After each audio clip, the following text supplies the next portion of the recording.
Ikaw na nga yung paulit-ulit na niloko. Ikaw pa yung naghahabol sa tao. Ang tanga mo rin eh, no?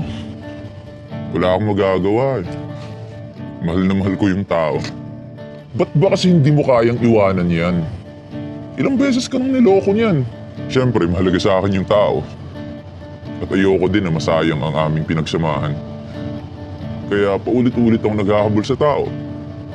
Kasi takot akong siya'y mawala. Pero tangina, nakakapagod na.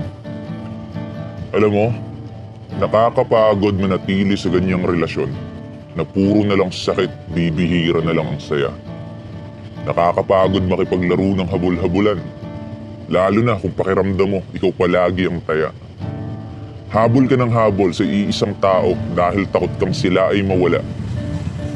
Subalit hindi mo namamalayan na sa iyong ginagawa, sarili mo na pala mismo ang nawawala.